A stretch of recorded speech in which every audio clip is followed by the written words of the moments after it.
Welcome to another episode of Cooking with Russ. Today we are going to make a breakfast smoothie because I just came back from vacation and I have some fresh fruit, which has went through a couple days of not being eaten, and I would love to get all of it done. So, firstly, I have some fresh blackberries here. Of course, not that fresh anymore. And I've rinsed these.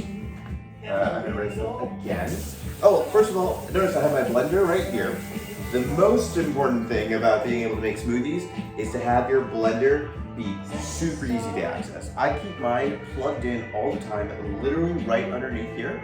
And whenever I need to use it, I just pull it out and put it right above here. And I never move from those two locations. So it's always in the same place, and it's always plugged in. So that's thing one. Making it easy to make smoothies is actually how you make smoothies. Now, I'm going to go through, now those are blackberries. Blackberries are a little bit bitter, but they do have a good amount of sweetness to them. And here are the blueberries. Blueberries are a superfood filled with antioxidants. I'm slowly putting them in here just to make sure that none of them are moldy or bad. They're not moldy, but I don't like the look of them. Any of the others? This one I don't like either. This is actually unripe.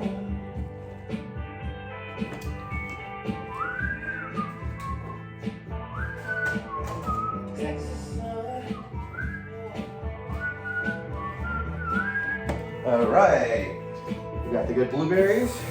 Let's give them a nice rinse. Amazing.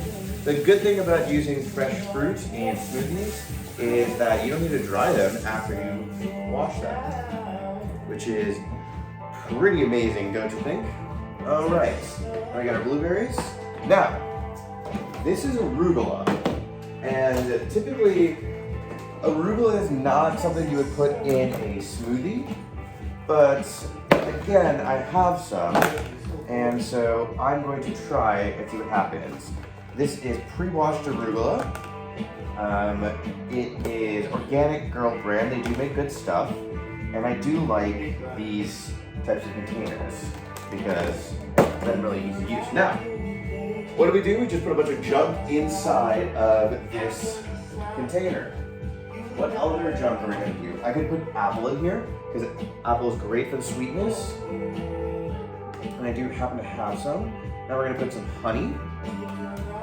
I usually like to put in some chia seeds because they are also superfoods. Peanut butter could work, but we don't know what's going to happen with this kale flavor. With this arugula flavor. So there's a big question about that. And usually I do bananas to get a good base. Now, here are these apples. Let me go ahead and wipe this down.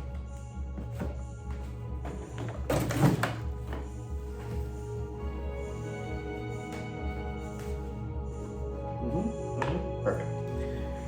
Now, I think I want the apples because I want the sweetness. Blueberries are sweet, but not sweet enough. And I happen to have 7 apples because I was planning to make an apple pie, so I have a bunch of Granny Smith apples. Now, what I like to do with apples is just use a potato peeler to take out their, to skin them. And it's actually very easy. And I always try to make a little mini game of it. I try to get everything out in one rind, which, usually people do, and it's like super hard, but also really fun. These apples are a little bit older, which is why I'm using them in a smoothie, not eating them outright. A little mealy, but they still have their sweetness, and the mealiness will be hidden by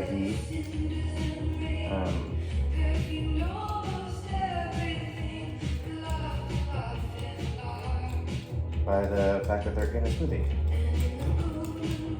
Cool. So we skim this. Beautiful. Gorgeous, gorgeous, gorgeous. And so what I like to do with these as far as coring and cutting goes I usually cut just around the edge. Oh, see, that was a little too close. To avoid getting the core. So now I have the core right here. Basically, I just decored the apple, and this is all fine. Of course, I didn't do a perfect job, so get rid of some of the extraneous stuff.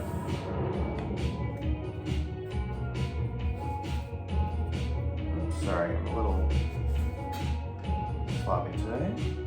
It's fine. And here's our seeds.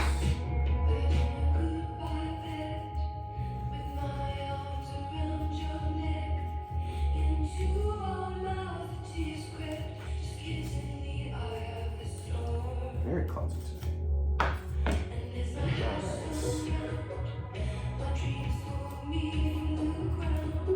Amazing.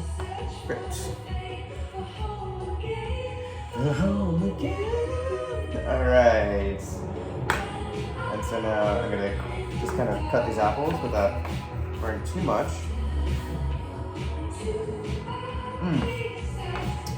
They're still really good actually. Not even very mealy.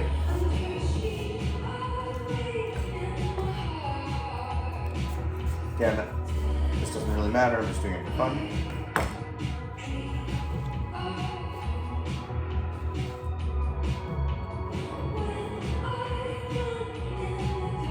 Okay, and they clean, and we do it again.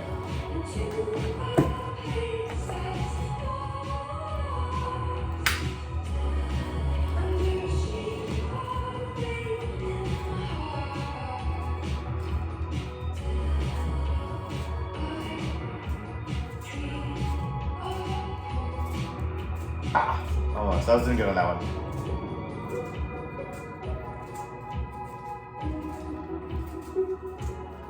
Having a sharp potato peeler is the fucking best. I'm using the OXO Good Grip here. I usually default to OXO kitchen tools, the Good Grips brand specifically, because they are high quality, aesthetically pleasing, and ergonomic.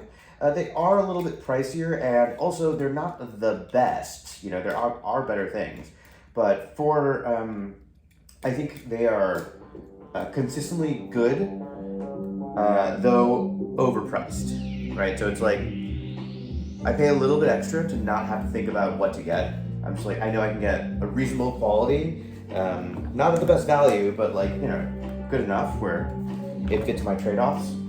Right, like to me, being able to quickly make the decision on making these purchases is worth paying a little bit extra. So that's what I do with that. Except for their containers, they have these OXO Good Grip airtight containers, and they're insanely expensive.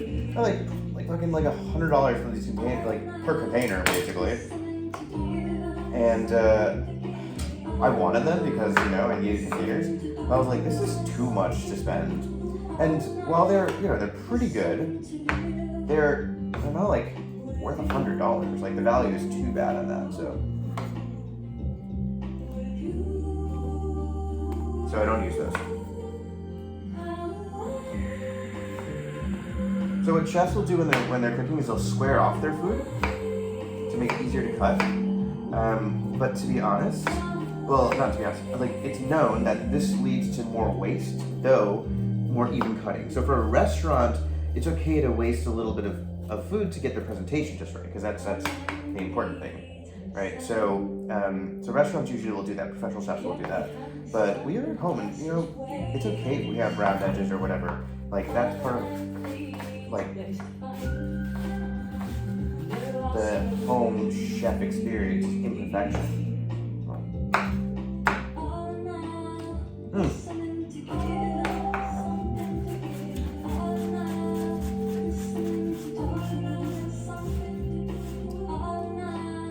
This is differently just because I'm again. Yummy. This is my breakfast, so I'm like really hungry.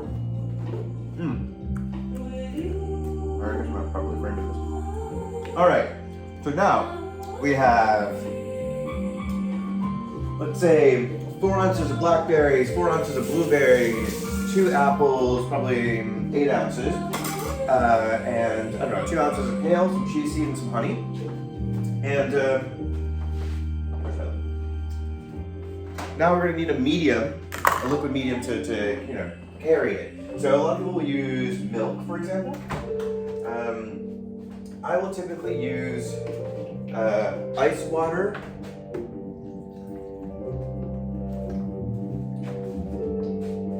Maybe a little more than that.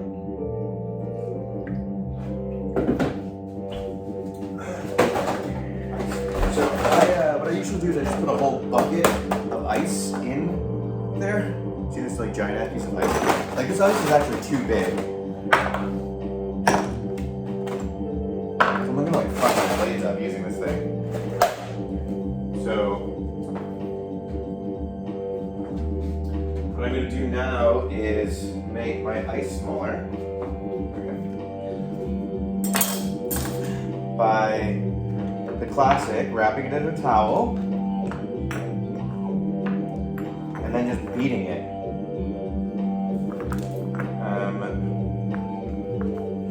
What do I have?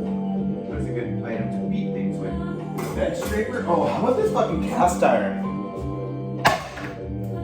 Oh my gosh. This ice really survived. I mean, I guess I didn't put my heart into it, but still. That's pretty legit. That's pretty legit. I'm actually worried that the cast iron or the fucking cutting board isn't gonna like that. Alright, let's try it again, because that was super duper fun. I basically just hit a block of ice with a frying pan. Cool. Alright. I got the pieces that I actually did smash.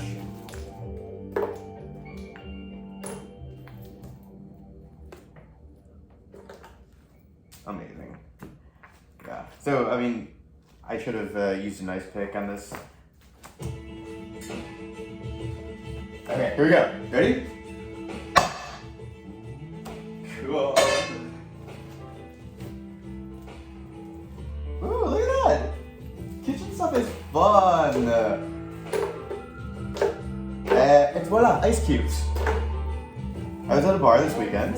I was at a wedding this weekend, and I saw the bartender, Kelsey.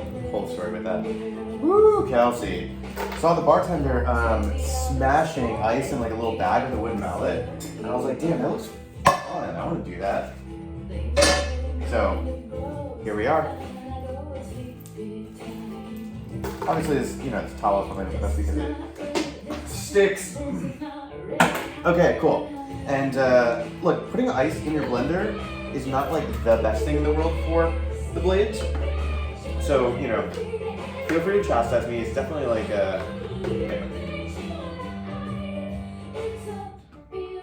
bad, or debatably bad. No, I think objectively bad, but debatably something we should avoid.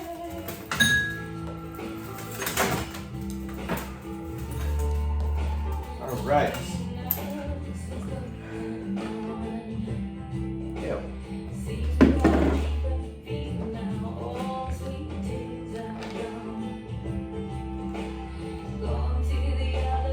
All right. It's there first, huh? I just wanted to see if that would work. All right.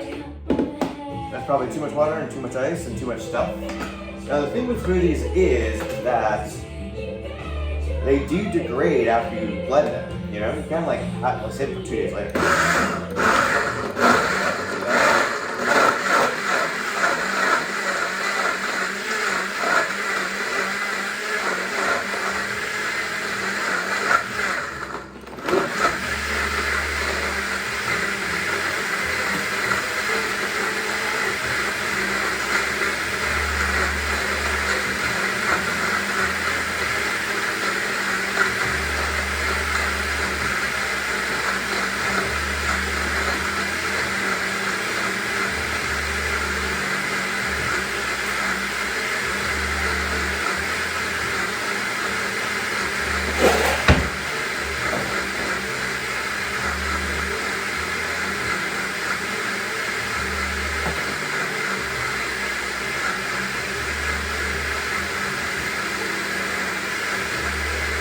Now you don't need to run it for this long, obviously. But because, you know, I thought you'd like this color. So we can see it's become smooth, a smoothie. And let's find out what the flavor's like. Probably absolutely terrible. It's a little too thin. I definitely put more water than I needed. It smells like arugula, actually. Wow, that is such a surprise. I did not think that we would get so much aromatic from the arugula. Wow, this is also like a liter. This is 48 ounces of fucking smoothie. Okay, let's try it.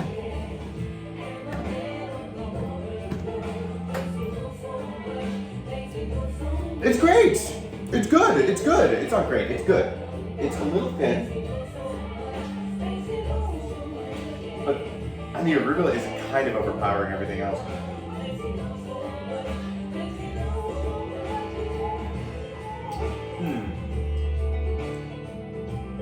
What does this need? I need more sweetness.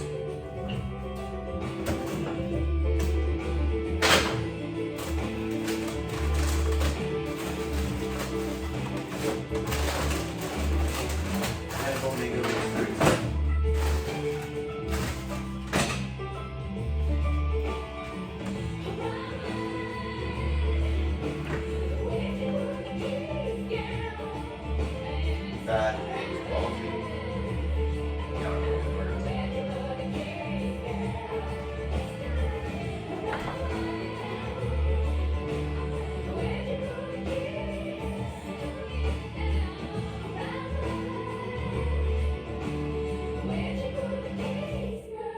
Like a banana would be great.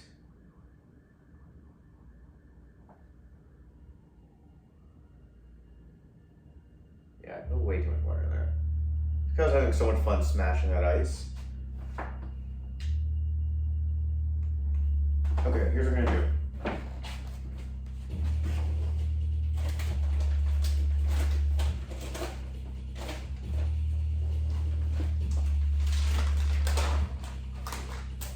We put some dried fruits.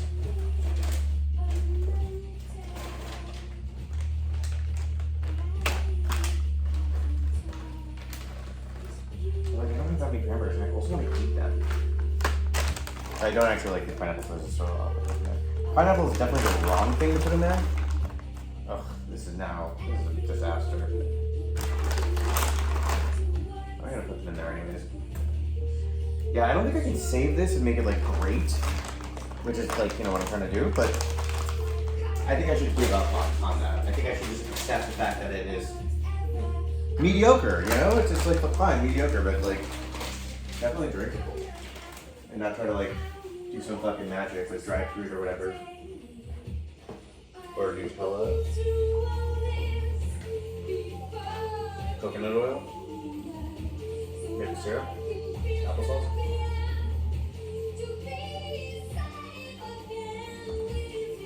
Coffee beans.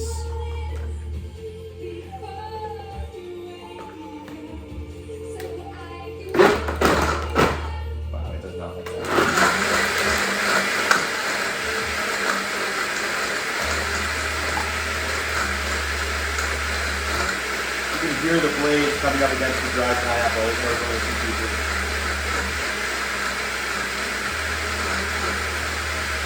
I can see chunks of them in there.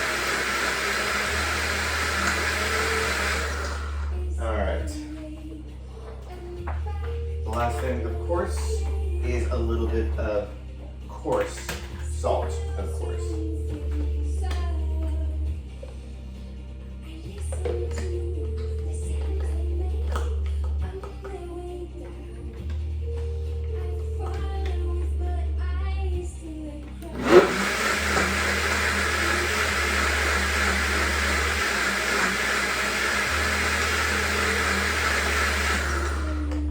Okay, next question, did we do any better?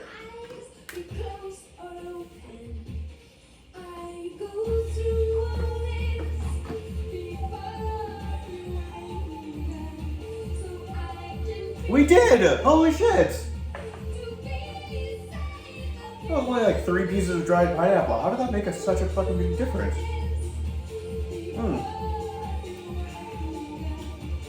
Still very kale, but it's thicker. Huh. Surprise! Alright, so that is breakfast. Now, this is what I usually do when I make this stuff. I grab an airtight mason jar.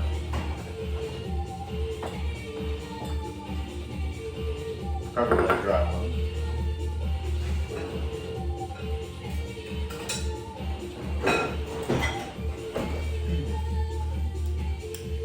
It's really important that it's airtight because this is basically, you know, blended, and that means a lot of like the cell walls are broken. That means like a lot of the stuff inside the fruits and vegetables are like out and accessible, which is, you know, some of the magic of smoothies.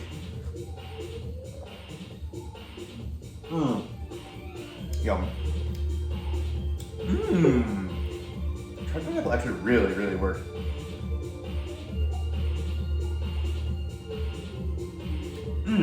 I did not think we were going to be able to save this. I don't even understand. All I did was put dried pineapple and cranberry and salt, I guess. Okay, so important things. Always rinse your blending device right away because it's such a pain in the ass to, you know, get stuff off of there when it's dried. So I usually rinse and then sometimes like properly wash. There is a gasket, a rubber ring, an O-ring on the blender seal. So usually I take that out and wash it. Then the actual blender goes right there. It stays plugged in. I don't even do anything with it. It doesn't really use much battery when it's plugged in or eat much power. Then I will seal this mason jar.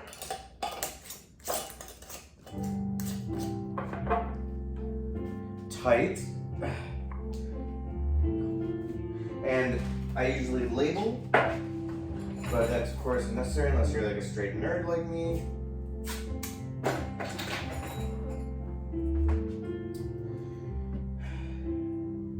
Six 13:23, 2:30 p.m.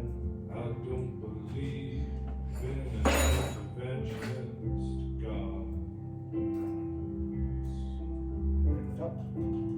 Great.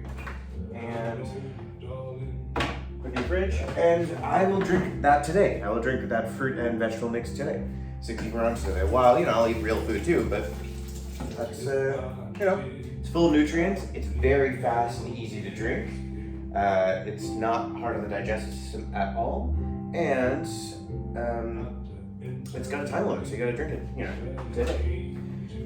So that's breakfast. I'm gonna go get started with the rest of my day, and thank you so much for joining me.